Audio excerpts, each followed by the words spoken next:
고린도후서 8장 5절입니다. 우리가 바라던 것뿐 아니라 그들이 먼저 자신을 주께 드리고 또 하나님의 뜻을 따라 우리에게 주었도다. 아멘. 하나님께 굴복하라라는 말씀으로 우리를 나누려 합니다. 하나님께 굴복하라라는 말씀입니다. 사도 바울이 고린도 교회에 자랑하고자 하는 것이 뭐였냐면, 그들이 요구했던 헌금보다도 마케도니아 지역의 교회 형제들이 먼저 자신을 주님께 드리고 하나님의 뜻에 따라 살았던 것에 대해서 그가 강조합니다. 우리가 하나님 앞에 굴복한다는 것이 왜 중요하냐면, 오랫동안 예수님을 믿어서 하나님 앞에 굴복한 적이 없는 사람들이 있습니다. 어떻게 알 수 있냐면, 자기 자신이 주인이 된 삶을 사는 사람들, 그 사람이 예수님을 믿는다 할지라도 자기가 주인이면 우리는 더 이상 하나님 앞에 굴복을 한 적이 없습니다. 왜 하나님께 굴복하지 않느냐? 굴복해야 될 이유를 몰라서입니다. 그럴 필요성을 느끼지 못해서요. 뭐냐면 내가 예수를 믿는 것, 내가 하나님을 믿는 것은 내가 필요로 해서 하나님을 믿는 것이지, 내가 굳이 하나님에 대해서 굴복할 필요가 있을까라는 생각을 하고, 오늘날 세상이 누구에도 굴복하지 않습니다. 자신이 왕인 것처럼 살아가는 세상이에요. 자기가 왕이 돼야 돼요. 그러다 보니까 교회 안에 있는 수많은 교인들이 하나님을 믿는다고 하지만 하나님 앞에 굴복해 본 적이 없습니다. 하나님께 굴복한 적이 없기 때문에 결국은 자기 자신이 주인이 되어지고, 그냥 주님은 나의 구원자만 되시면 되는 거예요. 나를 구원해 주시고 내게 주인까지는 되지 말라는 거죠. 그렇게 신앙생활 하기를 오늘날 너무나 많은 사람들이 원합니다. 그래서 비단 오늘날의 교인들뿐만 아니라 사도 바울 시대이든 그리고 또 구약의 선지자들의 시대이든 간에 어느 시대이든 신구약을 막론하고 하나님 앞에 굴복하지 않았던 사람들이 아주 많습니다. 그 대표 중에 구약의 야곱입니다. 야곱은 늘 자기가 주인된 삶을 살았고 자기 인생을 자기의 힘과 능력과 자기 지혜로 살아갔던 사람입니다. 마지막 그가 베냐민을 넣고, 베냐민 때문에 그가 이제 하나님께 모든 것을 내려놓고 굴복합니다. 비로소 그가 이스라엘이라고 하는 그 이름에 맞는 그러한 야곱강에서 정말 세임을 받았던 그 이스라엘의 이름에 맞는 사람이 됐습니다.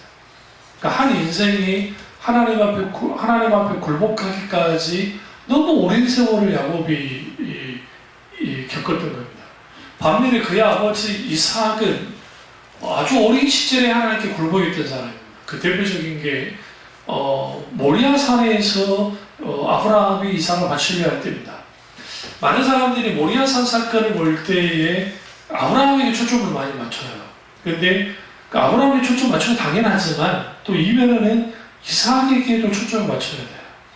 적어도 그의 나이가 15세에서 17세 혹은 18세. 아브라함은 나이가 많았습니다. 100세의 아들을 얻었고, 그리고 시간이 많이 지났잖아요. 그러니까 100살이 넘는 할아버지가 아들 이삭을 완력으로 이렇게 제압할 수 있었을까요? 쉽게? 그러지 못했을 거예요. 근데 순순히 이삭이 묶입니다. 그리고 죽음 직전까지 갑니다. 실제 죽음 직전까지 간 건 진짜 죽이려 했어요, 아버지가. 그런데 성경에는 이삭이 아버지에게 뭐 저항했다, 대들었다, 아니다, 뭐 빌었다, 그런 게 없어요. 그냥 묵묵히 가만히 조용히 있는 거예요. 그러니까 하나님 앞에 완전히 굴복되어진 사람, 그 사람이 이삭입니다. 그러니까 한 인생은 어린 시절부터 하나님께 굴복한 인생을 살았고, 또 한 인생은 자기가 인생의 마지막까지 가서야 비로소 노년에 굴복하고. 그래서 이삭의 인생을 보시면 이삭이 어린 시절에 하나님께 굴복했고 아주 유약한 것처럼 보이지만 그가 가는 곳마다 하나님이 함께 하십니다. 그리고 그 신기하게도 우물을 파면 우물에서 우물이 나와요. 그러니까 하나님께 굴복해야 하는 이유는 뭐냐면, 첫째 이유는 하나님이 창조주이시기 때문이에요. 그러니까 창세기가 왜 중요하냐면, 창세기에서 또 시편에서 하나님이 창조주이시라, 하나님이 창조주이기 때문에 나는 피조물이죠. 당연히 피조물이 창조신 하나님을 뭐 해야 돼요? 당연히 의지하고 그리고 순복하고 복종해야 돼요. 그건 당연한 것이에요. 그러니까 하나님 앞에 굴복하는 문제는, 하나님께 복종하는 문제는 해도 되고 안 해도 되고의 문제가 아니라 이 필연적인 거예요. 필수적인 거예요. 그러니까 하나님은 한 인생을 다뤄나갈 때 그가 하나님 앞에 굴복할 때까지 때로는 인생 채찍과 막대기로 하나님을 때리세요. 근데 하나님은 강압하지 않아요. 협박하지 않아요. 왜? 그분 인격체시기 때문에. 그래서 그 하나님은 어떻게 하느냐? 그 인생에게 계속 다루시는 거예요. 다루고 다루어서 뭐 하는 겁니까? 그 사람이 마땅히 하나님 앞에 기꺼이 순복하고 굴복하고 엎드리게 만드시는 거죠. 왜요? 그분이 창조주시기 때문에 그렇습니다. 하나님이 창조주다는 것은 곧 무엇을 매냐면 모든 주권이 하나님께 있다는 것을 돼요. 그 하나님께만 하나님이 모든 주권을 갖고 있어요. 이 세상 만물에 대한 주권뿐만 아니라 한 인간을 향한 주권 또한 하나님을 갖고 있어요. 그렇기 때문에 내가 주인이냐 하나님이 나의 주인이냐라고 하는 이 치열한 싸움은 아담과 하와의 타락부터 시작해서 마지막 인류에게까지 치열한 싸움이 벌어집니다. 그래서 그 CCC에서 참 잘 그린 것 중에 하나가 사역 내에서 그 사람의 자아를 다룰 때에 인간의 속 안에 자아의 중심에 내가 앉아있는 사람과 자아의 중심에 하나님이 앉아있는 사람에서 말하잖아요. 근데 자아의 끝에 하나님이 계시고 우리 속에 그럼 내가 중심에 있으면 하나님은 하나의 수단이자 하나님의 격가지에 불과해요. 그러니까 하나님이라는 그 가치는 그렇게 큰 의미 없어요. 내게 도움이 되고 천국 가는데 조금 힘 보태주는 정도의 분으로만 여기면 돼요. 그러니까 오늘날 종교적인 신앙을 갖고 있는 사람들은 그 정도 신앙생활을 하면 돼요.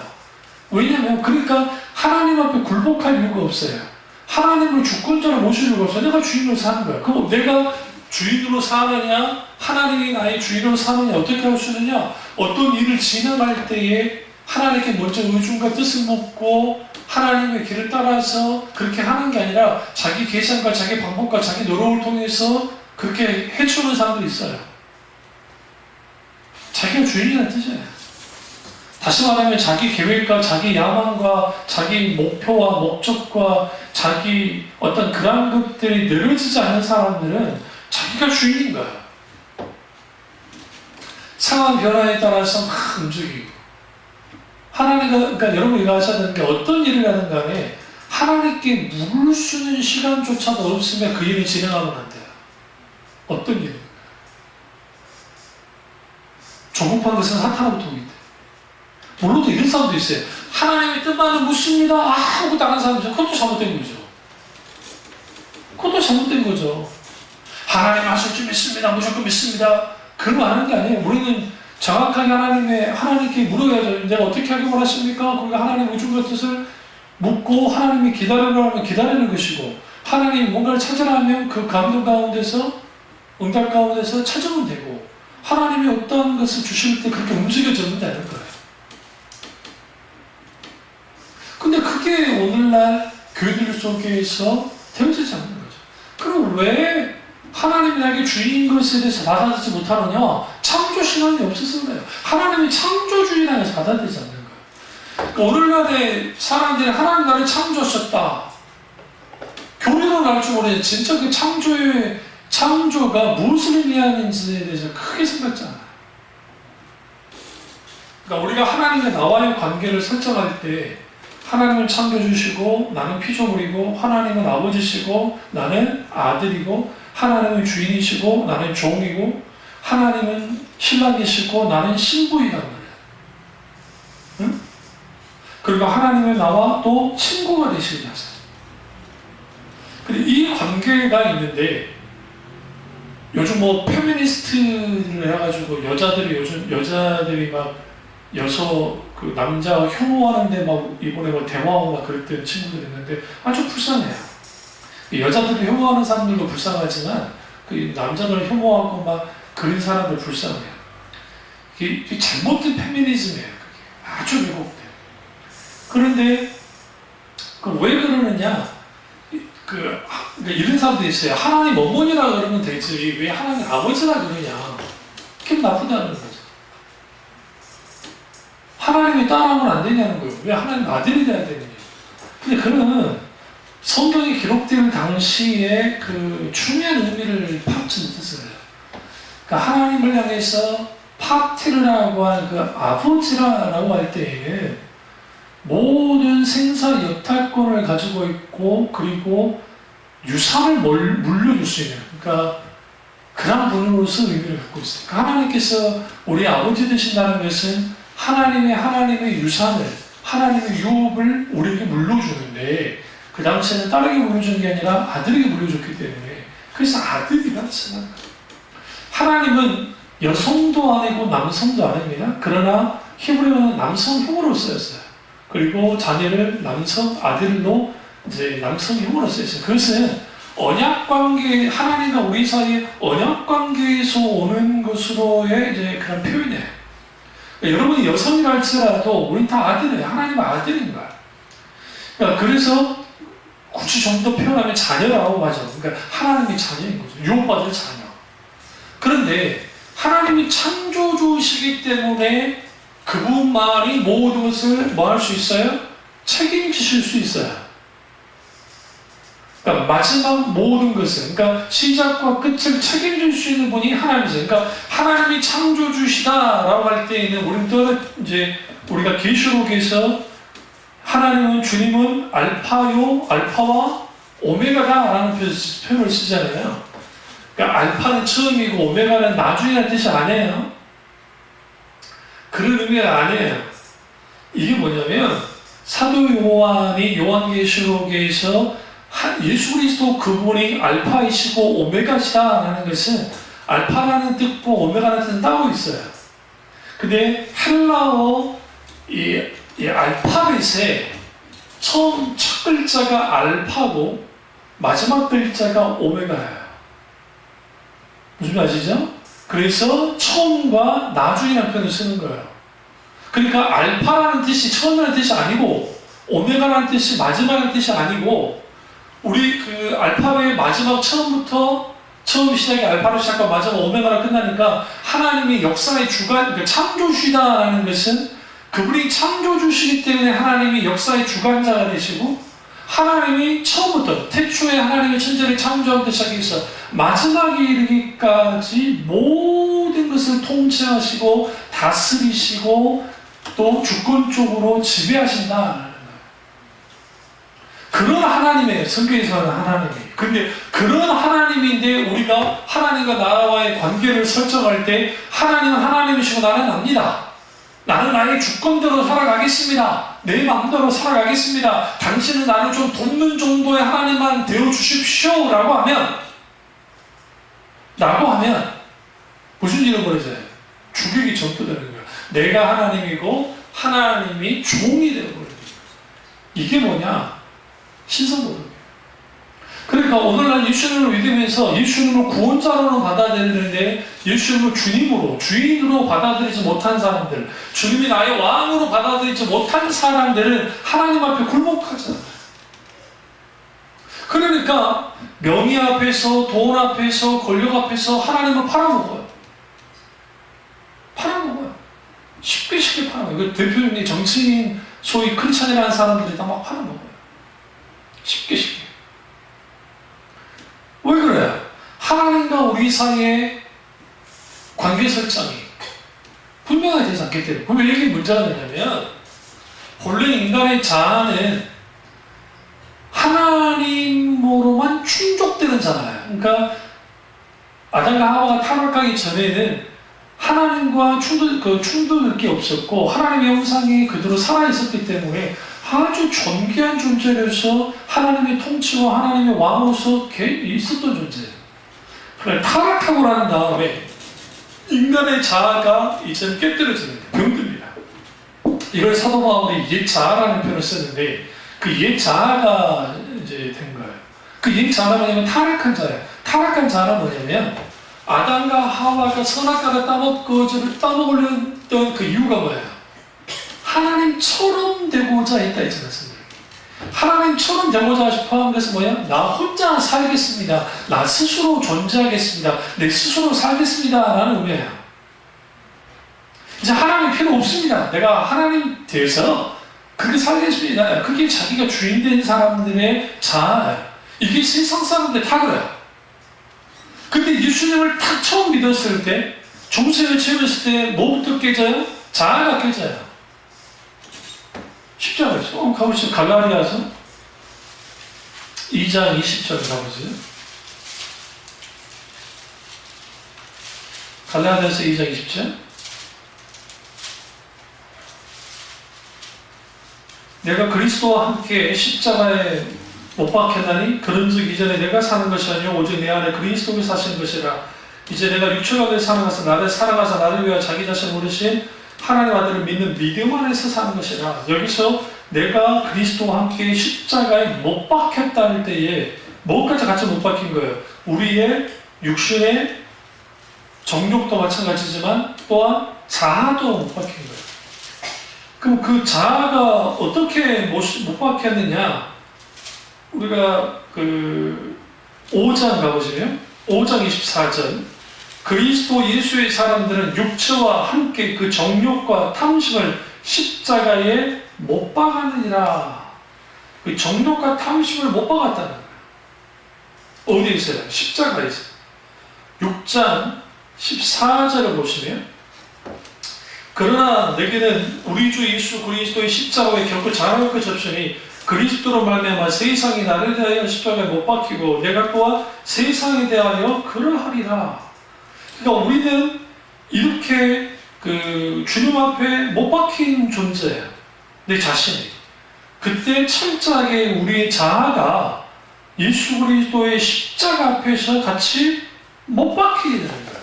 그 못 박아졌을 때 그 자아가 바뀌어지는 거죠. 어떻게 바뀌어져요? 이제는 내가 주인이었던 사람이 이제는 주님이 나의 주인이 되어지는 거죠. 주님이 나의 왕이 되는 거죠. 이런 부분을 이제 그 사도 바울이 로마서에도 잘 말하는데, 그래도 오늘날 너무 많은 교인들이 하나님께 기도할 때 기도를 어떻게 기도하냐면, 사모가 틀어놨던 그 기도에 관련된 걸 듣다가 제가 아연 실습을 했는데, 그 저자가 누군지는 모르겠는데, 이제 기도와 관련된 걸 이렇게 말하는 거예요. 하나님께 기도응답을 받기 위해서는 기도응답을 받을 수 있는 뭔가를 만들어내야 된다. 그래서 그렇게 만들어내면 기도응답을 받을 수 있다. 우리는 그걸 위해서 부지런히 열심히 기도하고 일을 해야 된다. 그건 틀린 말이에요. 분별하면서 들어야 돼요. 분별하면서. 우리가 기도응답은 이게 한국식 소위 그러니까 이게 그 공덕주의 신앙의 병폐인데, 하나님 앞에 기도응답을 받으려면 내가 뭔가를 하나님께 해야만 된다라고 하는 것을 가져요. 근데 일종의 공식을 가져오는 거예요. 공식, 신앙 공식. 이런 사람도 있잖아요. 뭐 새벽 기도를 늘 나는 나가야 돼. 왜? 새벽 기도 때 은혜를 많이, 기도응답도 많이 받았고, 내가 새벽 기도 때 그걸 해야 내가 뭔가 되어진다. 그럼 그 사람이 새벽 기도하는 이유는 내게 뭔가 하나님이 해주신 게 뭔가 하니까 하는 거예요. 기도의 이유가 뭐라고요? 내게 뭔가 그거 하지 않으면 내가 뭔가 불안하고 그걸 해야만이 뭔가 이룰 수 있고, 그건 뭐냐면 자기 종교심에 의해서 소위 말하는 인격체신 하나님을 어떻게 하려고 찾아서 그분을 더 깊이 하고 사랑하고 하나님과 친밀한 교제를 나누기 위해서 간 게 아니에요. 그러니까 거기는 뭐가 따라 나가냐면, 나쁘게 말하면 탐심이고 좋게 말하면 갈망함이에요. 그러니까 그걸 원하는 거야. 좋게 말하면. 그러니까 기도 응답은 믿음의 기도를 하나님께 드리고 웨이팅, 기다릴 때, 그러면 그것이 하나님의 때에 하나님의 뜻에 맞으면 하나님이 역사하시는 거야. 그게 기도 응답으로 나가는 거예요. 그러니까 여러분, 만약에 어떤 기도 응답의 공식이 있다고 한다면 이 엘리야가 참 이해가 안 되는 거예요. 왜 엘리야가 이해가 안 되냐면, 엘리야가 3년 반 동안 비 오지 않게 해달라 기도해요. 그러니까 3년 반이라는 건 아니고 이제 기간은 그렇죠. 비가 오지 않게 해달라 기도해요. 근데 하나님은 먼저 뭐라고 하냐면, 엘리야야, 내가 이제 북이스라엘에 비를 내리지 않게 하겠다 먼저 말씀하세요. 알았어요. 그리고 엘리야가 하나님께 기도합니다. 비가 오지 않게 해달라고. 비가 오지 않아요. 그래서 그게 3년 반이나 비가 오질 않아요. 얼마나 기도 응답이 빨라요. 생각해보세요. 기도하자마자 비가 안 와요. 그리고 하나님이 이제 비를 내리겠다고 약속을 해요. 똑같아요.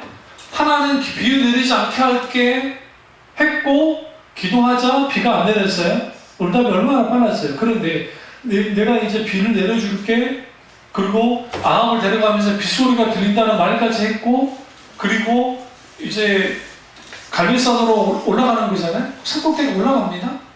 올라가서 하나님 앞에 기도합니다. 근데 생각해보세요.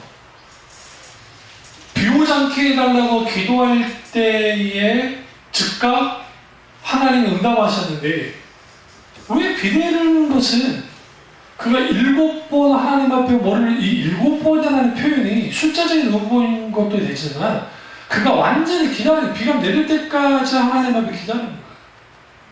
확인하면서 계속 확인 작업을 거쳤어요. 하나님 하신다는데, 근데 멀리 저 작은 구름 하나, 손바닥만한 구름 하나 있습니다. 그러니까 그게 하나님의 징조인 걸 알고, 그리고 비가 내리죠.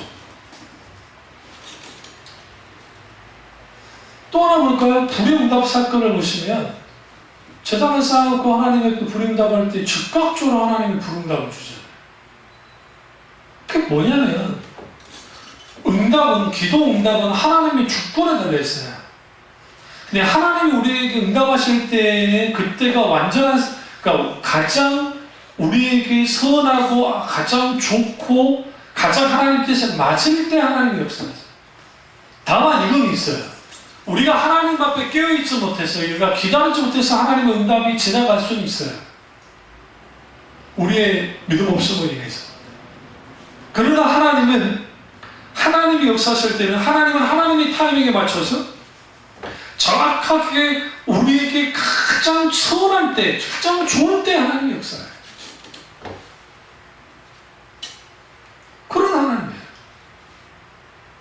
그러니까 우리가 기도할 때에도 하나님께 굴복한 사람은 하나님이 창조주이시고 하나님이 주인이라는 것을 아는 사람들은 하나님을 자기 기도를 통해서 움직이려 하지 않아요. 움직이려 되지 않는다. 그리고 제가 듣는 그 책에서 또 하나의 말을 들었는데, 기도로 하나님을 움직였다라는 표현을 써요. 그러니까 그 저자의 표현은 이거예요. 그러니까 하나님이 심판 선언을 하시고, 그리고 하나님이 심판한다고 하지만, 하나님이 기도하자, 그러니까 하나님의 사람이 기도를 하자, 하나님이 그것에 대해서 심판하지 않았다는 거. 근데 그건 착각이에요. 이 사람이 생각을 어떻게 했는지는 모르겠는데, 하나님의 심판 선언을 해서 하나님의 심판이 일어나지 않는 경우는 없어요. 다만 시기가 유보됐을 뿐이에요. 그 대표적인 게 요나가 니느웨를 향해서 이미 하나님의 심판을 선언했다고. 그러니까 하나님이 그 심판을 작정을 했어요. 그런데 그들이 뭐 했어요? 하나님 앞에 회개하고 돌이키고, 그리고 요나가 어쨌든 실천한 복음을 선포했고, 회개의 복음을 선포했고, 그리고 거기에서 뭐가 됐어요? 하나님의 국률하심으로 유보시켜줬어요. 그리고 불과 100년도 안 돼서 요엘 맞을 겁니다. 요엘 선지자쯤 됐을 때 그들이 멸망을 해요. 심판받아서.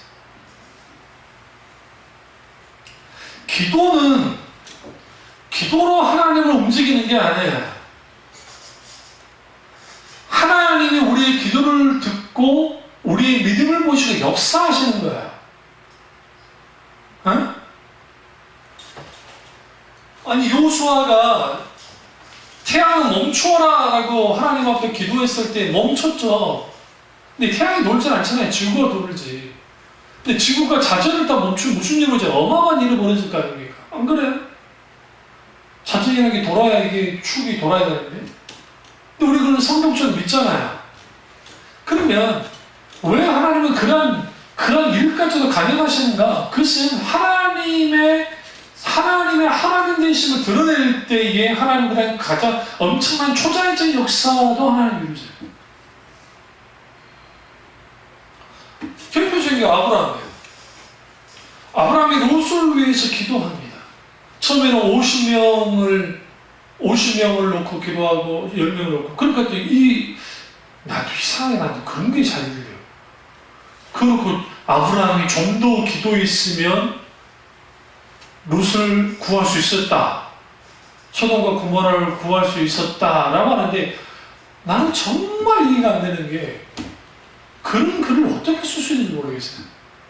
아브라함이 50명을 놓고 하나님 앞에 할 때 그게 방식이 뭐냐면, 그러니까 그 시대의 문화적 배경을 모르면 그런 식으로 자기 떠오르는 그 소위 필이라고 하죠, 필. 이게 이제 소위 큐티하는 사람들이 성경을 정확하게 해석하지 못한 상태에서 하는 그런 일들을 하는데 똑같이 그렇게 하고 있는 거예요. 그게 뭐냐면 아브라함이 50명, 40명, 30명, 20명, 10명을 했을 때에 이거는 뭐냐면 하나님과 마치 상거리 하듯이 하는 거예요. 이 기도가. 이게 엄청 무서운 거리. 이게 지금 아브라함이 하나님 앞에 목숨 걸고 기도하고 있는 거죠. 근데 하나님이 기꺼이 받아줬어요. 기꺼이 받아주셨대요. 그래서 의인 50명에서 40명으로, 40명이 30명으로, 그 다음에 30명으로 20명까지 내려갔고 마지막 10명까지 내려가요. 근데 이제 10명이 왜 중요하냐면 고대 사회에서 10명은 한 집단을 대표하는 가장 마지막 노선이에요. 10명 이하로 내려갈 수가 없어요.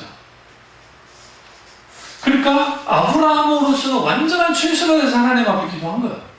그리고 하나님이 기꺼이 그 10명까지 양보하셨어요. 그런데 여기서 핵심은 뭐냐면 10명의 의인이 없었다는 것이 충격적이지. 그러나 사실은 10명 택도 없고 단 한 명의 의인도 없었어요. 대표적인 게 롯도 의인이 아니었다는 거예요. 그걸 성경에 보여주고 있어요. 롯이 구원받은 것은 하나님께서 아브라함을 생각하사라는 표현을 통해서 아브라함 때문에 살아남은 거예요. 롯이 사실은. 그리고 하나님의 헤세드, 하나님의 놀라운 인자하심이 그를 구원해 준 거예요. 그러니까 하나님의 기도 응답도 그렇고 믿음의 역사도 그렇고 모든 것은 하나님의 주권을 가지고 있어요. 무슨 기도의 공식이 있어가지고 나무 뿌리를 뽑으면 기도 응답이 있고 뭐 자기 어떤 새벽기도 나가가지고 새벽기도에 기도하면 특별한 응답이 있고 철학기도 나오면 특별한 기도 응답이 있고 그는 자기 착각이죠. 물론 하나님이 그러한 속에서 하나님 응답하실 수 있어요. 부인하지 않아요. 근데 그것이 새벽기도 나갔기 때문에 하나님이 역사한 게 아니라는 거예요. 왜 우리가 새벽기도 나가면 왜 굉장히 좋은 거죠. 하나님을 만날 수 있는 시간이 많을수록 좋은 거니까 기도할 수 있는 시간이 있는 게 좋은 거니까 하나님은 그 기도를 들으시고 그의 믿음을 보시고 역사하시는 거죠. 하나님의 타이밍에 하나님의 뜻에 합당할 때. 왜 그러니까 하나님께 나를 굴복시키냐? 그분이 창조주시기 때문에. 그분이 창조주시면 결국 그분이 나의 알파와 오메가로서 마지막과 처음과 마지막으로 내 인생을 책임지실 것이고 끝까지 나를 뭐할 분이니까 지켜주실 분이기 때문에 우리는 반드시 그분에게 뭐 해야 돼요? 굴복해야 돼요. 두 번째로 왜 하나님께 굴복해야 되느냐? 하나님께 굴복하지 않고서는 경외할 수 없어요. 하나님을 경외하는 게 불가능해요. 여기서 경외한다는 것은 두렵고 떨림으로 하나님께 엎드리는 거예요. 그러니까 여기서는 전제 조건이 하나님을 사랑함으로, 그러니까 공포로서의 두려움이 아니에요. 하나님 그분을 자체가 너무 크고 광대하시고 아름다우시고 그분이 거룩하시기 때문에 피조물인 우리가 하나님 앞에 섰을 때 우리는 존재적인 두려움을 갖게 돼요. 그런데 그것이 공포로서 온 게 아니라 하나님 그분의 크고 광대하심 때문에 와요. 근데 거기에는 우리 속에 깊은 하나님을 향한 사랑과 하나님을 향한 경탄, 이 신학진영으로 쓰겠습니다. 경탄이 일어나는 거예요. 우와, 하나님 이런 분이시기 때문에 내가 뭐 하는 거예요? 경외하는 거예요. 그런데 이 경외함 속에 나타나는 것이 뭐냐? 하나님께 굴복해요. 대표적인 게 모세입니다. 모세가 호렙산에서 양치기로 살아가다가 어느 날인가 이 떨기나무가 불이 붙은 걸 봤습니다. 우리가 떨기나무에 왜 불이 붙었을까 좀 이해가 안 되세요? 여러분, 우리가 사막에 흔히 불 붙는 경우가 있습니다. 너무 뜨거워서. 저번에 그 미국의 LA 캘리포니아주 쪽에 불 한 번 나면 우리나라 한반도의 3~4배가 불이 타고 막 그러거든요. 그래서 막 집들이 막 다 타고 막 난리가 날 때가 있어요. 근데 그게 누군가가 엄청나게 더울 때요. 엄청나게 뜨겁고 더울 때, 그때 누군가가 그 방화를 해가지고 한 경우도 있지만, 그건 좀 드물고, 자연바람을 하는 자연바람. 너무 뜨거우니까 그냥 이게 불이 타버리는 거죠. 그러니까, 광야지대도 마찬가지예요. 미디안 사막이 있었으니까. 그런 지역에도 그 불이 붙은 경우가 있어요. 없지 않아요. 근데, 문제는 뭐냐면, 나무가 타지 않는 거예요. 이게 일반 불이 아닌 거죠. 그 신기해서 호기심으로 구경하러 올라간 거예요. 무슨 뭐 영적인 것을 느끼고 거기서 막 뭔가 끌림을 당해서 아니라 이게 뭐 신기하고 이상하다. 뭐 저런 게 있지? 그러면서 그냥 아브라함이 갔다가 거기서 하나님이 음성을 듣습니다. 그래서 하나님 하신 말씀 뭐예요? 이 땅이 거룩하니 신발을 벗으라. 그래서 그가 신발을 벗습니다. 우리가 경외할 때 가장 필요한 게 뭐냐면 신발을 벗는 거예요. 신발을 벗는 행동은 누구에게 하는 거냐면 주인에게 많아요. 노예가, 종이 주인에게 하는 행동이에요. 주인에게. 중국에서도 마찬가지예요. 중국에서도 적장이 이제 중국이도 어느 나라 마찬가지지만 전쟁에서 승자인 장군이 있을 것이고 패장인 장군이 있을 거잖아요. 근데 그 사람을 모욕 주는 것 중에 하나는 뭐냐면 신발을 다 벗겨버려요. 갑옷이고 다 벗겨버려요. 그리고 끌려가요. 신발도 없이. 그러니까 그것이 뭐예요? 한복을 뜻해요. 그러니까 호렙산에서 모세가 하나님을 만난 사건은 모세가 하나님 앞에 지금 항복하는 사건이에요. 너 항복해야 돼. 너는 이제 종이야. 나는 나의 노예야. 그리고 그가 엎드리죠. 우리 하나님을 알고. 이게 경외예요. 하나님 대신. 그래서 하나님을 경외하려면 우리는 우리의 신발을 벗어야 돼. 기꺼이 벗어야 돼. 종이 자리에 서요.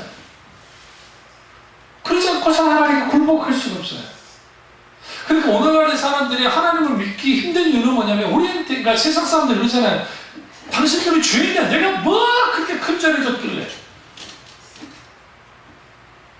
적당한 의인이 시키는 사람들이 하나님을 믿기가 쉽지 않아요. 그러니까 주위에, 이용표, 요즘 월드컵 기간이니까 이용표 선수가 한참 선수 시절에 막 전도를 그렇게 많이 했대요. 그렇게. 그러니까 이제 선배고 후배고 이용표가 나타나면 도망치는 거지. 근데 아주 인격적으로도 그렇고 아주 착한 박지성 씨가 아주 그렇게 사람도 봐도 좀 착하잖아요. 딱 봐도. 이제 다른 사람 전도하는 분들 되는 건 있는데 지성이 잘 안 들어간다. 그러니까 얘가 나빠서가 아니에요. 오히려 얘가 착하니까. 사람이 너무 좋으니까. 뭔지 아세요? 예수를 처음 뵙게 될 때, 중생을 체험하면 가장 먼저 있게 되는 게 뭐예요? 성령께서 내가 죄인입니다. 다 죄 많은 죄인입니다. 나의 처제를 인식하잖아요. 회개하고 돌이키게 돼 있잖아요. 근데 자기가 하나님 앞에 죄인이라는 인식을 하는 것 자체가 은혜예요. 그게 은혜라고 그게.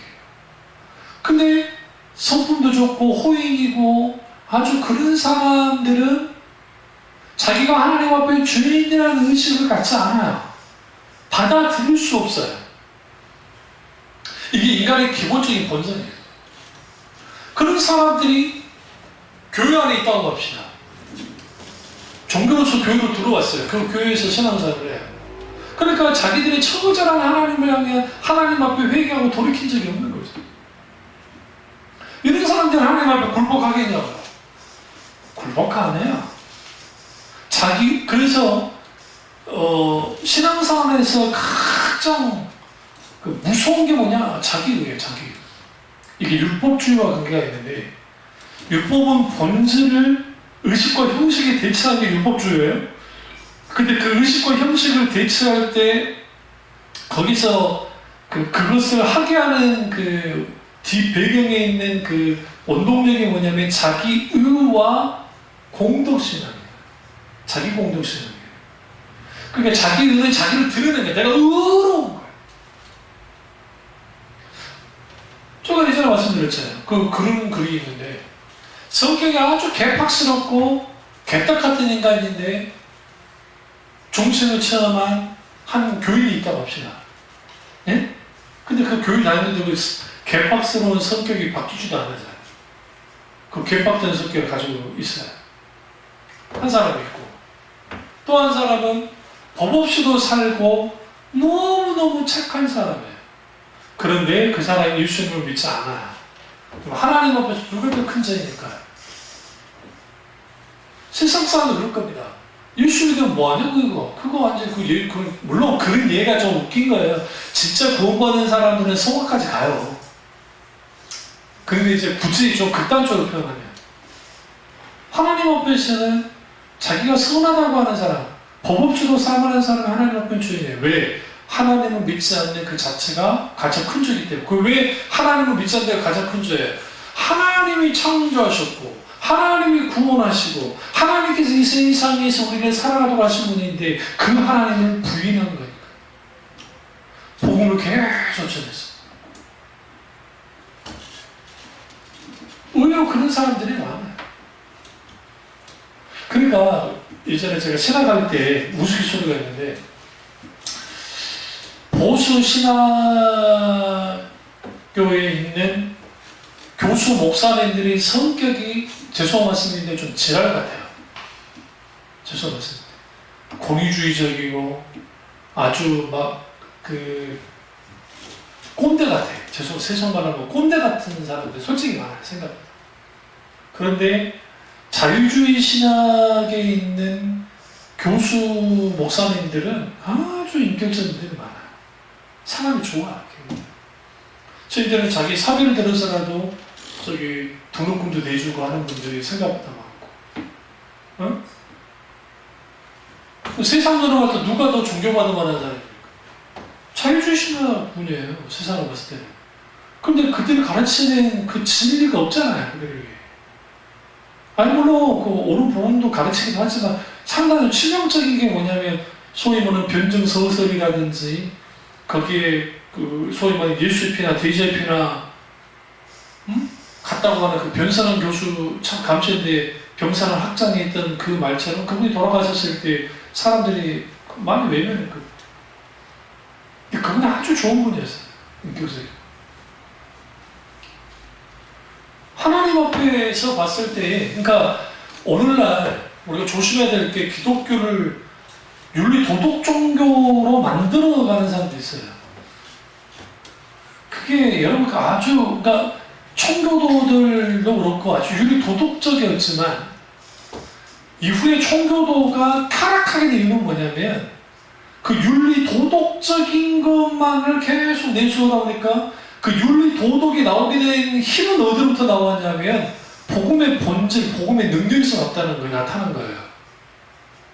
그러니까 기독교는 윤리 도덕이 아니에요. 그런데 윤리 도덕을 파헤치는 게 아니라 십자가의 복음, 하나님 나라의 복음 가운데 온전히 깊이 있게 되어지면 그 은혜 가운데서 우리의 예수 그리스도의 본받는 삶을 살면서 그게 윤리 도덕이 나오는 거예요. 우리는 윤리 도덕을 지향하지 않아요. 윤리 도덕은 우리의 참된 신앙에서 나타나는 열매로서 나타나는 거예요. 근데 마치 기독교가 윤리 도덕인 것처럼 막 치장을 해가지고 사회에 소위 말하는 세상에 막 그렇게 막 그 부는 분들이 있는데 아니에요. 그 면을 강조하는 것은 기독교적일 수 있겠지만 그러나 핵심을 빠뜨려놨어요. 이 둘 다 같이 가야 돼요. 그 교황이 이번에 얼마 되지 않았는데 제가 그 PBC 어쩌다 본다 했잖아요. 보는데 어떤 사람이 질문을 한 거예요. 어떤 꼬맹이가 아빠가 돌아가셨는데 교황이 우리 아빠가 너무너무 착한 분이셨어요. 사람들한테 힘든 사람들 도와주고 그렇게 나한테도 너무너무 잘해줬던 아빠고 주위의 사람들한테도 칭찬받는 아빠인데 그런데 가톨릭 교인이 아니었어요. 근데 이런데도 교황님 천국 갈 수 있나요? 라고 물었어요. 그래서 교황이 뭐라는 줄 아세요? 그렇게 착한 삶을 살았는데 천국에 안 갔다고 할 수 있을까요? 무슨 말이에요? 천국 갔다는 거잖아요. 왜요? 카톨릭은 공덕주의예요. 공로주의가 있어요. 자기 공로주의. 덕을 쌓아야 돼요. 그러니까 이슬람 교도들이 5번 기도할 때 왜 기도를 주사다지 하느냐? 그거 안 하면 지옥 가니까 그래요. 두려워서 하는 거예요. 그 기도가 뭐냐면 자기 기도문을 그냥 달달달 외우는 거예요. 인격지신 하나님과 교제하는 게 아니에요. 그냥 기도문을 달달달 외우는 거예요. 그러니까 아랍 지역에서 활동하는 선교사님인데 이제 일부러 얼굴도 가리고 이제 했던 걸 제가 동영상을 본 적이 있는데 그 교수님이 그 선교사님이 그 말을 하는 거예요. 이제 아랍 친구들 어느 지역에 말을 하지 않겠습니다만 그 지역에 이제 아랍 사람 좀 친하게 돼가지고 친해서 이제 물었다는 거죠. 교수님이자 선교사인데 그래서 야 너 무슨 기도를 그렇게 기도 어떻게 하냐? 라고 하니까 너 계속 매일 5번 기도하는데 그 기도할 내용이 있냐? 그 피치 웃더래. 왜 웃냐? 너 참 바보래. 왜 바보래? 야, 우리는 그 기도문이 있어가지고 그 기도문 가지고 계속 그냥 똑같이 계속 기도하는 거야. 그래? 근데 그러면 니네는 그 대화 나누냐 하나니까? 그러니까 무슨 소리냐? 그 대단한 하나님 우리가 어떻게 대화를 나눌 수 있냐? 아니다. 우리는 그냥 기도만 올릴 뿐이다. 인격체신 하나님과 교제 나누지 않아요. 그리고 이슬람 교도들이 충격받는 게 뭐냐면 하나님을 아버지라 부르는 거예요. 기독교 파테가 어떻게 하나님 아버지? 아버지. 우리는 아버지시기 때문에 우리가 하나님과 대화를 나눠요. 그분이 우리에게 말씀하시기도 하고 우리가 하나님 앞에 그분의 영광을 위해서 찬양과 신앙 고백을 드리기도 해요. 무슨 말씀 드리려고 하냐면 자기 공로주의 혹은 자기 의가 왜 깨뜨리지 않느냐? 하나님 앞에 굴복하지 않기 때문에. 카톨릭이 그럴싸한 게 저도 목상수 받을 때 조금 좀 섭섭은 아니고 좀 아쉬웠던 게 뭐였냐면 여러분이 카톨릭 사제들이 이제 신부로 기름부음을 받을 때 신부 소품을 받을 때 그 모습을 보시면요 제가 봤거든요. 명동성당에서 하는 걸 제가 봤어요. 소교구에서 하는 걸 직접 가서 본 건 아니고 TV에서 봤어요. 근데 이렇게 앞에다가 뭘 깔고 거기다가 납작 엎드려서 머리를 탁 그냥 엎드려버려요. 이마를 탁 대고. 그게 뭐냐면 죽었다는 소리예요. 그게 뭐냐면 고대 시대에 황제 앞에서 신하가 목을 내놓은 것 같아요. 그래서 황제가 맘먹으면 목을 베도 되는 그런 상황이에요. 그러니까 그 선배되는 이제 신부들이 거기에서 막 이제 소위 안수하고 그 다음에 괴물 부어주고 그렇게 하거든요. 예전의 행동인데 그게 오늘날 굴복하는 거예요. 하나님. 그러니까 경외할 때 그렇게 부복하고 그렇게 엎드리게 되어 있어요. 그러니까 우리가 하나님 앞에 왜 굴복해야 되느냐? 하나님을 경외하는 자는 굴복하기 때문에. 그럼 우리가 왜 하나님께 굴복하지 않느냐? 하나님께 경외하지 않기 때문에.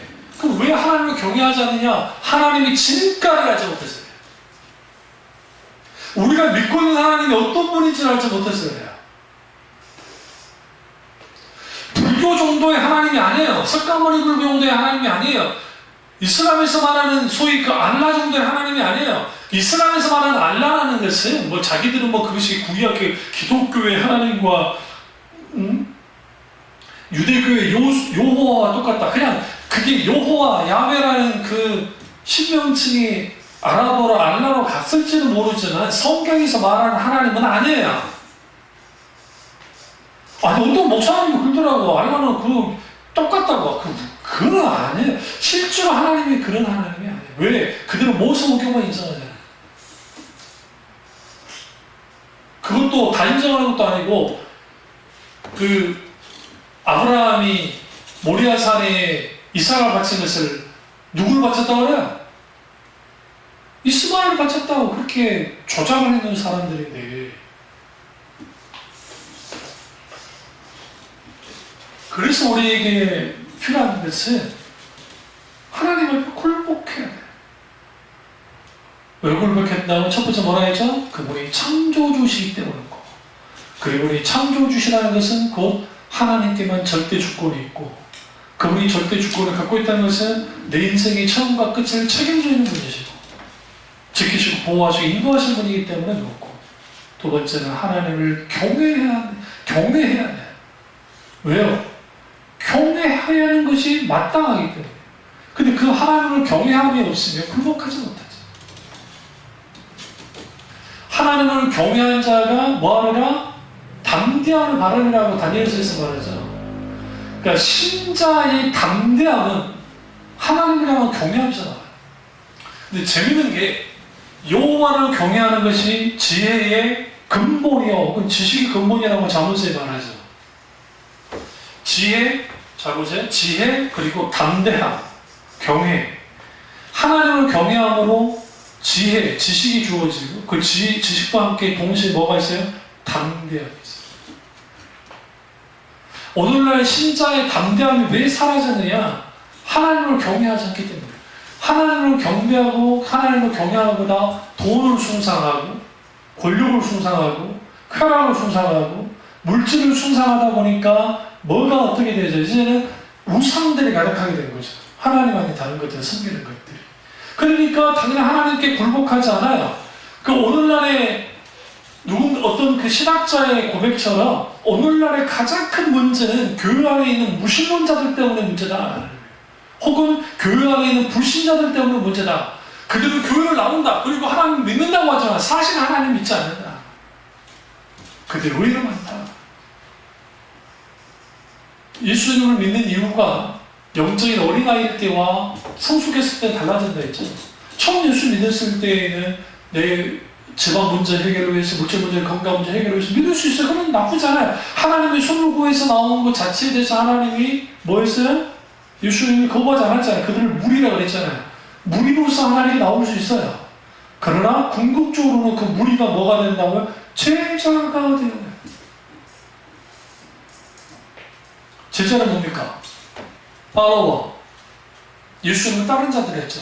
예수님을 따라요. 근데 예수님이 뭐라고 했어요? 자기 십자가를 지고 자기를 부인하지 않으면 나를 따를 수가 없느니라 하죠. 자기 십자가를 지고 자기를 부인하는 것들이 있어야 주님의 제자가 될 수 있어요. 그게 뭐와 관계 있으면 굴복함이죠. 그러니까 주님을 향한 굴복함은 이게 굴복해도 되고 안 되고가 아니에요. 제가 썼던 자기 깨어지면라는 책 가운데서 널널히 강력하게 말했지만 철저하게 주님께 자기가 깨어지지 않고서는 awakening, 그러니까 거기에서 깨어지지 않으면 일어설 수 없어요. 회복될 수 없어요. 모세가 주님께 굴복했고, 그리고 그가 뭡니까? 경외했습니다. 그리고 그가 거의 엎드렸죠. 그냥 즉각 변하지는 않았잖아요. 왜냐하면 주님이 이제 소명을 줬어도 그걸 거부합니다. 못 간다고? 나는 입이 도란자라고. 그러니까 아론을 예비했다 주님 말씀하십니다. 그대가 숫곳에 다다랐을 때 하나님이 죽이려 들죠. 왜 죽이려 들었어요? 그러니까 안 가겠다고 밟은 이제 완전히 하나님의 주권을 무시하고 자기가 저항했거든요. 그때 시보라가 급하게 어떻게 했어요? 그 큰아들 게르소모의 양표를 베어다가 거기다가 하니까 하나님이 그때 진도가 멈췄대요. 그건 뭐예요? 언약의 행동이에요. 하겠다. 미디아가 이 시보라나 이 사람 미디아 이 족속들은 뭐냐면 이스마엘 족속 분파야. 그러니까 이스마엘 족속 속에 있는 사람. 그러니까 그 사람들이 후대에 오면서 여호와 신앙이 변질되긴 했지만 여호와 신앙 어느 정도 갖고 있던 사람들이긴 해요. 이방 신과 짬뽕 많이 되긴 했지만. 그러니까 시보라의 그 행동은 그냥 나온 게 아니에요. 그리고 죽을 뻔했던 모세가 정신을 차리죠. 그러고 난 다음에 그가 했던 행동을 보세요. 그 숫곳에서 있었던 그 전에 모세의 모습과 이후의 모세의 모습이 완전 달라요. 항복한 거야. 내가 돌아가면 죽을 수도 있는데 그 두려움조차도 없어. 이제 하나님이 죽을 뻔했잖아. 하나님이 죽을 뻔했는데 뭐가 두려워요? 에이씨, 끝까지 바로가 죽이면 죽이지 뭐. 근데 하나님은 이미 다 말해줬잖아요. 내가 지팡이가 되고 내가 힘이 되어주고 내가 능력이 되어주고 이렇게 되어질 일을 다 말해주셨잖아요. 하나님 이루시죠. 그러니까 하나님은 하나님께 굴복하는 자에게 하나님 차원의 하나님의 일들을 맡겨요. 그래서 우리는 하나님께 뭐 해야 돼요? 굴복해야 돼요. 그래서 우리의 단단한 자아를 강제로 추방하지 않으면 우리는 하나님께 포기하게 되지 않습니다. 단순히 교회 출석하고 어느 정도 신앙생활 하는 것으로 굴복되었다. 내가 하나님께 굴복한다. 그게 불가능해요. 그건 아무 의미 없어요. 단순히 그 정도만 한다. 사실은 내 인생을 하나님께 드려야 돼. 내 삶을 드려야 돼. 철저하게 굴복되는 삶을 살 때 하나님께 온전한 영광을 돌리는 삶을 살 수가 있습니다. 우리가 하나님께 굴복될 때에 왜 굴복돼야 되느냐? 마지막 세 번째는 뭐냐면 하나님께 집중할 수 있기 때문에 그래요. 우리가 하나님께 굴복되는 삶을 살지는 못하면 자기 자신에게 집중하는 삶을 살아요. 그게 대표적인 게 뭐냐면 내가 하나님을 믿어요. 그런데 내가 기도응답 받고 뭐 잘 되고 뭐가 잘 되니까 그게 좋아서 하나님을 이렇게 믿는 사람들 많아요. 생각보다. 그게 즐거워서, 기뻐서. 삶을 살아갈 때에도 자기에게 집중하는 삶을 살아요. 그러니까 신앙생활도 뭐가 이렇게 되지 하나님께 굴복하지 않으면 신앙생활하는 게 뭐냐면 내가 있으니까 내가 존재하니까 교회도 있고 그리고 신앙도 있고 하나님도 있는 것이지 내가 존재하지면 뭐 의미가 있냐.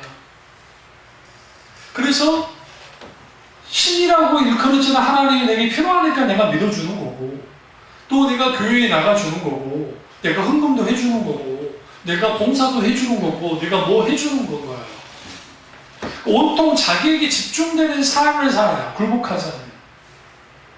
내가 하나님 그분을 위해서 그분의 영광을 위해서 그분이 원하시기 때문에 물론 여기서 과도한 헌신주의로 가는 것도 문제예요. 이전에도 제가 컴플레인트 다루긴 했었는데 지나친 헌신주의 나오는 겁니다. 그러나 분명한 것은 뭐냐면 자신에게 그러니까 그 주님에게 철저하게 굴복된 삶을 살지 않으면 자기에게 사는 삶을 살 수밖에 없는 것은 하나님의 주권과 하나님의 통치로부터 벗어나 있기 때문에 육신이 원하는 삶을 살아요. 그 소위 말하는 교회를 다닌다고 하는 교회 소위 말하는 연예인 크리스찬들 중에 세상 나이트 클럽 문화 거기에 막 뭐 노는 문화에 막 열광을 하고 막 놀고 막 하죠. 근데 그게 자기는 죄라고 생각지 않아요. 그러면서 자신은 뭐라고 그래요? 자기는 교회 다닌대. 자기는 교인이래요. 그리스도인이래요. 술을 거라 취하고 술 먹는 이야기하고 막 취해요.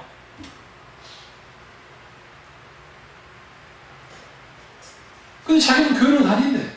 오늘날의 사회 문화적으로 술에 대해 관대하니까 오늘날 교회들까지도 관대해졌어요. 근데 문제는 뭐냐면 술을 먹는다 안 마신다를 떠나서 성경에 술 취하지만 있는 방탕의식이 성령의 충만함을 받아라 할 때에 술 취함의 문제와 성령 충만함의 문제를 동일시했어요.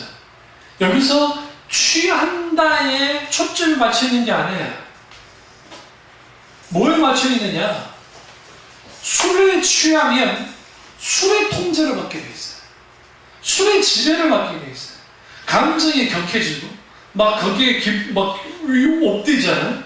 잠언시대도 말하잖아요. 처음에는 술을 마시다 기분이 좋아야 갈수록 술이 사람을 마시기 시작하고 결국 거기에서 수많은 문제를 일으키죠. 성령 충만도 마찬가지예요. 성령 충만도 마치 성령에 취하는 것처럼 성령의 통제와 성령의 지배에 있는 것을 의미해요. 근데 왜 술 취함과 방탕함을 같이 가져가게 했을까요? 같이 갔을까요? 방탕이라는 것이 우리가 허랑 방탕했다라는 것은 뭐냐면 하나님 없이 자기 마음대로 사는 것, 그것이 방탕함이에요. 다시 말하면 술 취함은 술 취하게 되어지면 정신이 사로잡히겠죠. 술에 세상께서의 사로잡히게 되죠. 하나님이 끊어진 것과 똑같아요. 마치 술을 먹고 난 뒤에 폐렴이 끊기듯이 죽중독자들이 끊기듯이 하나님이 끊겨요. 정신적으로든 영적으로든.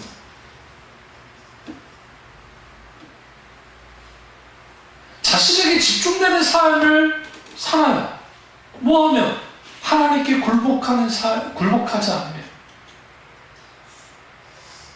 그러니까 자칭 목사 자식이다, 심지어는 목사다 누구다 그런 사람들은 방송에 나오니까 자식이 연예인이니까 나와서 출연하는 거 뭐라 하겠어요. 그런데 거기에서 그 보여지는 일련의 것들을 보면 하나님께 굴복한 자의 모습을 보이잖아요. 그러면 그들은 뭐냐면 종교로서의 기독교를 믿고 있는 사람.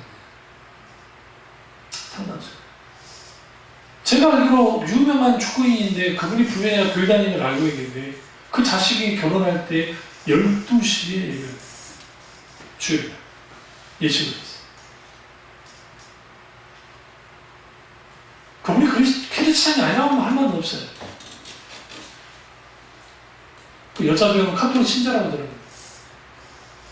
그러니까 종교인에게 있어서의 소위 말하는 주일날 12시에 결혼식 하는 거 뭐 문제가 있겠어요, 그들에게 있어서.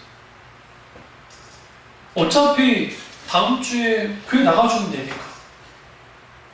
오늘날의 교인들이 큰 착각을 하는 게 이번 주에 주일 예배 안 나가도 그만이지 라고 생각하는 사람들 있잖아요. 그 예배가 마지막 예배일 수 있는 거 아세요? 모든 그리스도인들은 그래서 오늘 우리가 드리는 예배가 마지막 예배인 것처럼 예배를 드려야 되는데 왜? 너희가 예배 드릴 때 로마서 12장 1절과 2절에 너희 몸을 산제사로 드리라 라고 할 때 산제사로 드리는 예배가 우리 가운데 되어질 때 그게 마지막 예배잖아요. 마지막 예배를 3번 드리고 마지막 예배 드리고 그럼 그 예배의 가치는 이번 주 예배 못 들었는데 이번 주 예배 못 들었는데 다음 주 예배 드리면 되지라고 하는 것은 우리 1년 365, 52주 내가 교회 나올 수 있다는 전자에서 나온 것이고 우리는 오늘만 사는 사람이에요. 내일은 하나님의 장중에 있고 어제의 삶은 내가 어떻게 이미 지나갔으니까 어쩔 수 없고 아무리 과거에 어제의 믿음이 대단했어도 오늘의 믿음이 없으면 믿음이 없는 거예요. 그렇다고 어제의 믿음이 아예 필요 없다는, 아무 의미 없다는 건 아니지만 그래서 성경의 믿음의 시제가 현재 진행해요. 지속적으로 믿었다는 거예요. 굴복도 마찬가지입니다. 내가 하나님 앞에 한번 굴복했으니까 그로 끝나는 것이라 그렇지 않습니다. 지속적으로 하나님 앞에 굴복해야 돼요. 굴복하게 되어서요. 자신에게 집중하는 삶을 사는 것이 아니라 이제는 하나님께 집중하게 되었죠.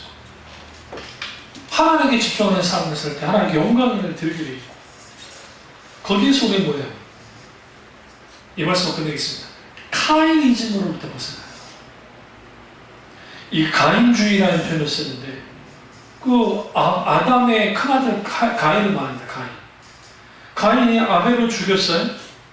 하나님께 대들죠. 내가 내 아우를 지키는 자입니까? 죄를 짓고도 하나님 앞에 대들고 자기 변명하고 하나님과 아닌 거 세상 말하면 쌩까한 거예요. 이걸 카인이즘이에요. 원래 우리가 하나님 앞에 섰을 때에 왜 하나님께 굴복하지 않느냐? 카인이즘을 발동하는 거예요. 내가 하나님께 주인이라는 것을 인정하지 않고, 마땅히 주님이 주인이신데 내가 주인된 것을 크게 문제 삼지 않는 거예요. 내가 문제 삼지 않는 거예요. 가인이 노 땅에 추방당을 한 다음에 가장 먼저 한 일이 뭐예요? 자기 성을 쌓았어요. 그리고 그 자신이 왕이 됐어요. 그 자신이 하나님 같은 존재가 됐어요. 자칭 진짜 하나님 같은 존재가 됐다는 거예요. 이제는 더 이상 하나님이 필요 없었어요. 성을 쌓았어요. 자기가 자기 성을 쌓았어요. 누구도 자기를 해하지 못해도 하나님 약속을 믿지 않은 거죠. 너를 해하는 자는 벌을 700원 받게 있다 표까지 줬는데 불구하고. 이게 오늘날 교회 가운데 너무나 많은 경우에 많은 경우에 이렇게 일어나고 있어요. 이 사실을 알고 우리 정말 하나님 앞에 굴복하는 저 여러분 되시기를 주님의 이름으로 축원합니다. 기도하겠습니다. 기도하실 때